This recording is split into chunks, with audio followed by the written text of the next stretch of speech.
Ladies and gentlemen, I am SidAlpha, and while I am working on a separate video that discusses my whereabouts these past few days and a new unveiling of something I'm pretty excited about, this is a story that is of a far more immediate importance. Now, admittedly, not a great deal is known, which is common when journalistic sites undergo some form of upheaval, but the information coming out of Kotaku specifically shows that people are worried, and some people might even be losing their jobs. Of course, there's going to be a great deal of speculation to come about until the dust settles, so let's run through the information we do have, and then I'll provide my own thoughts on the matter. Links, as always, to anything publicly available will be in the description down below. So first, we need to go over how all of this started, and then I'll work back through the details of what caused the fires that are burning at Kotaku and other sites currently. It all came from Go Media, the owners of Kotaku, Deadspin, Gizmodo, The Onion, and several others, demanding the running of autoplay video commercials on the sites with audio enabled by default. Now, this invasive ad form has been highly criticized by readers, forcing an even wider adoption of ad blocker programs, ironically likely to have an inverse effect than the one they desired.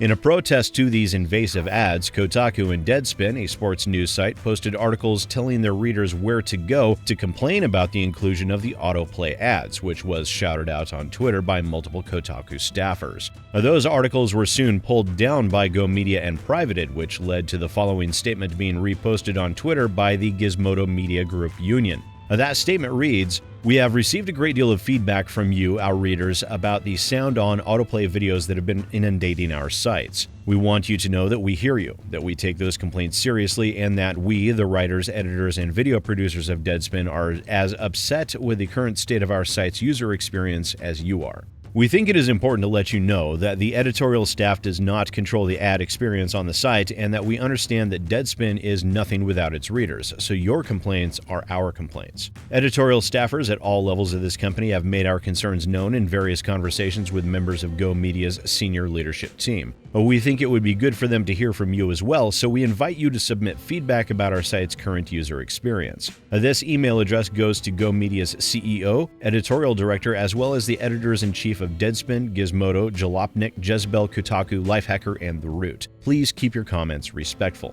An indicator behind some of the unrest we are seeing at Kotaku comes from a memo handed down to the sports site Deadspin, in which the site was directed to essentially stay in their lane and stick to strictly sports coverage. Deadspin, much like Kotaku and several other sites owned by Go Media, did have their niche within a specific field, Deadspin being sports and Kotaku being video games, but those sites also have a reputation for injecting politics and social activism into many of the articles on their sites. That memo reads, "To create as much great sports journalism as we can requires a 100% focus of our resources on sports, and it will be the sole focus. Deadspin will write only about sports and that which is relevant to sports in some way.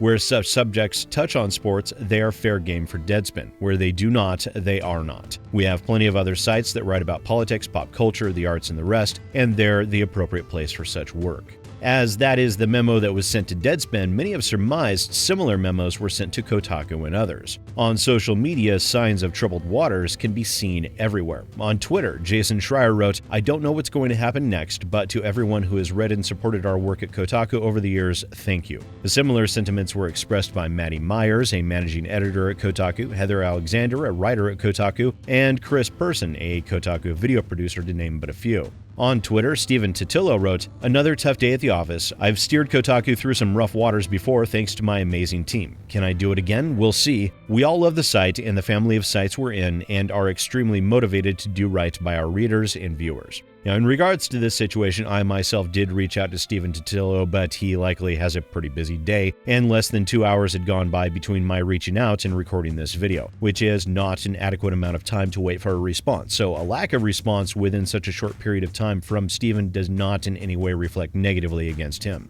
So that is the basic information we have at this time, and it is not at all clear-cut as to what the hell is going on at Kotaku, but we can draw a few inferences. You've all heard the oft-used term, "get woke, go broke." Sometimes it is an accurate statement to make, sometimes it is nonsensical gloating without understanding what was really going on.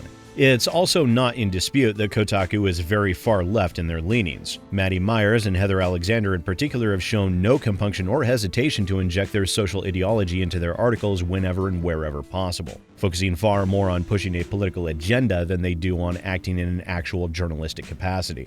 This behavior is prevalent throughout Kotaku's staff, where most, not all mind you, engage in such behavior. As a result, it's no small wonder to my mind that Go Media wants these sites to stick to their lanes. Gaming sites focus on games, sports sites on sports, and politics sites on politics. Yes, Go Media engaged in a contract for sound-on autoplay video ads. That is likely to counteract the losses they have experienced and continue to experience due to the social activism of their writing staff. Whatever will become of the writers at Kotaku, we don't frankly know at this point in time. Many people are saying Kotaku is shutting down. I think that's nothing more than simply wishful thinking. Many have said Kotaku staff are being let go, and by the statements being made by Jason Schreier and others, that is a distinct possibility. But this is very much an active story and situation, and the end result can't be determined right now. Would I shed a tear if Kotaku was forced to clean up their act and some of the more activist elements shown the door? No, not at all. You see, we all bash on traditional games media. They are, for all intents and purposes, rarely little more than a meme for many gamers. Outside of some specific instances, such as Jason Schreier's lengthy report on the behind-the-scenes situation at Anthem, they serve little real purpose with one clear exception.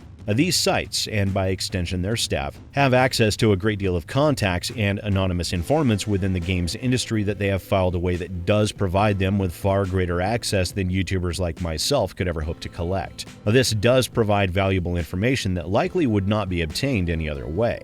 Insider information and protected informants do provide valuable information to gamers, and it is something that helps keep the games industry at least a little more honest in their dealings, and in that regard, any advantage consumers can gain over the games corporations, the better. So no, I will not lament these actions if they mean a less preachy, I guess would be the right word, traditional games media. Because information is important. It is vital for gamers that hope to make any sort of informed decision, and it is that information that we need more of.